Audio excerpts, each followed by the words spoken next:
Konnichiwa Food Squad, Joshua Garcia here. At ngayong linggo, dadaling ko kayo sa land of the rising sun. Pero huwag kayong mag-aalala kasi hindi nyo kailangan ng passport, plane ticket o visa. Dahil isang authentic Japanese feast ang naghihintay sa atin na talaga namang uwishi ka sa sarap. Kaya ano pang hinihintay nyo? Tara na, samahan nyo ako maglibot dito sa QC para maghanap ng mga Japanese food restaurant. Let's go!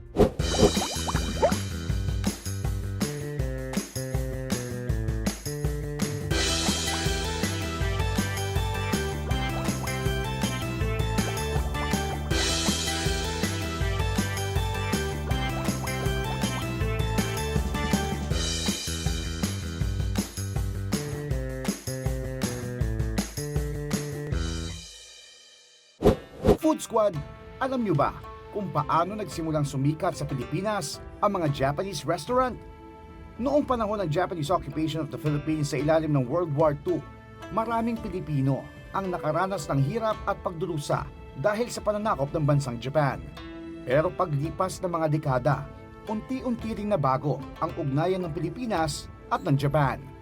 Mula sa masalimuot na kasaysayan tungo sa mas malapit na ugnayan sa negosyo, kultura at turismo. Nakatulong din ang pagsikat ng mga anime na nagpakilala sa Japanese pop culture sa mga Pilipino. Dahil dito, mas naging curious ang mga Pinoy sa mga pagkaing Hapon tulad ng sushi, ramen at tempura na ngayon ay karaniwan na makikita sa mga mall at restaurant sa buong bansa. Sa kabila ng masalimuot na nakaraan, nananatiling malakas ang impluwensya ng Japanese culture sa panlasa at hilig ng mga Pinoy.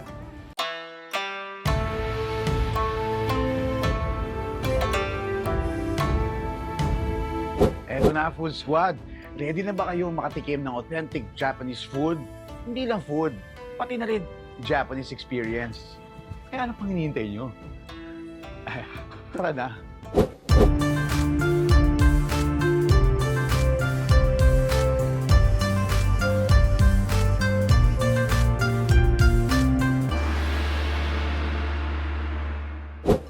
Yo, Ichinichi Food Squad, kita mo naman, greetings pa lang. Japanese sa Japanese na. At bago natin tikman itong mga nagsasarapan na Japanese food sa harap natin, mapagkwentuhan muna tayo kay Chef Dennis na ito. Chef Dennis, thank you for having us here.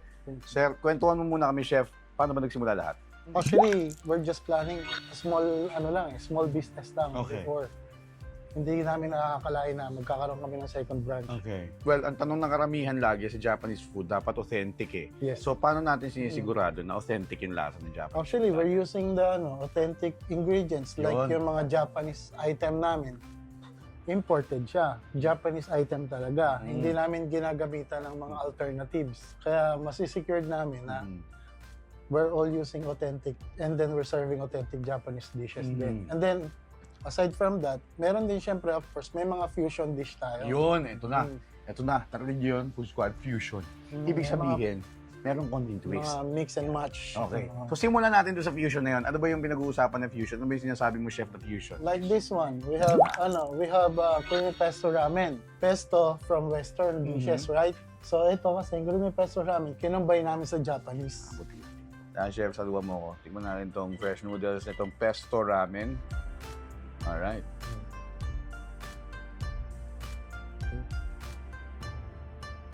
Ang taas. Food Squad, cheers. Pesto ramen. Slurp natin to.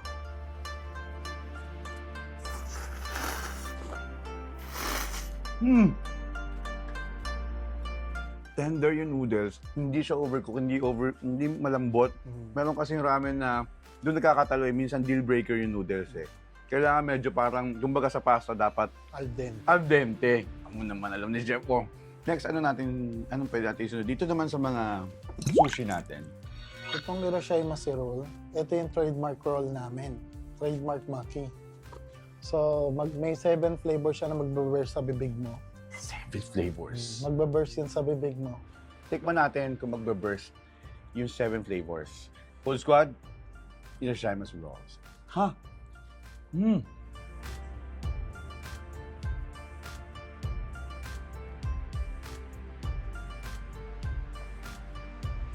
Ang dami, hindi lang 7. Ang sarap. Nagko-compliment yung hindi overpowering yung mayo. May mayo siya. May crab meat. Matawa na ako, dalawa na. Tapos ang sarap ng crunchiness ng tempura batter ba Tempura yon? flakes, Yung tempura flakes. Sarap, Food Squad. Ano yung next na nandito, chef? Malapit Try na ako na mawala natin. sa sarili ko. Yung yakitori natin na buta. Yakitori Buta means pork. Okay. Yeah. Tapos, ito And naman is this one is nigima. nigima. So they called it nigima because of the negi, the onion leeks stock. Okay. Sige, tikman Tapos natin to. chicken siya. Ito chicken. Food Squad. Chef, saluhan mo ako. Ikaw muna ngayon. Sige. Food Squad, cheers. Nigima. With chicken and negi. Yes. Cheers, Food Squad.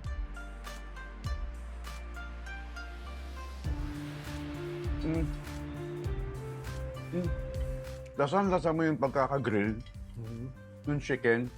At the same time, yung barbecue sauce niya, tamang-tama lang, hindi masyado matamis.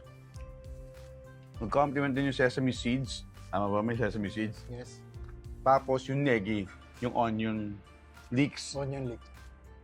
Ito, chef, puntahan naman natin to. Kanina pa ako kinakawayan din dito. Ito, paborito ito ng asawa ko.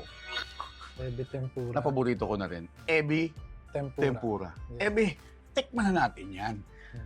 Food Squad, chef, saluhan mo ako. Ito. Tsaka dapat, di ba, chef, hindi to overcook. Di ba? Para hindi tama Para lang hindi yung juiciness. makunat. Yes, Para tama hindi lang yung makunat. juiciness ng hipon. Food Squad, dapat ito sinasawsaw. Normally, pare-pareho yung tempura. Pero nagkakatalo sa sauce. Sa sauce, okay. Tikman na natin, lalo ako na-curious, Food Squad.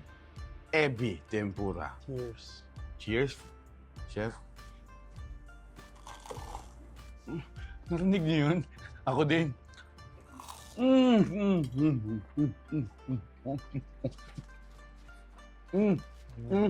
Ang galing nun, chef. Ang galing ng crunchiness nun.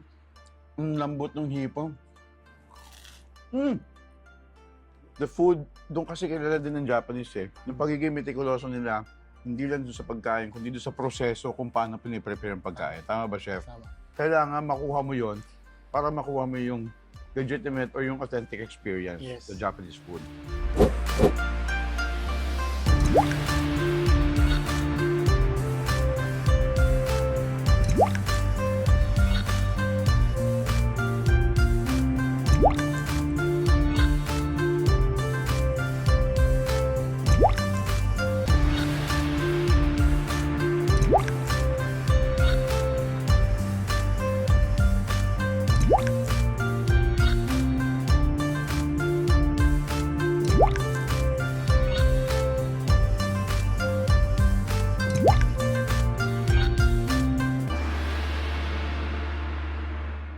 Chef Dennis, wala akong masabi dito sa mga pagkain naman talaga dito sa mga Japanese food. 100% authentic. Talagang not just the food, but the ambience as well.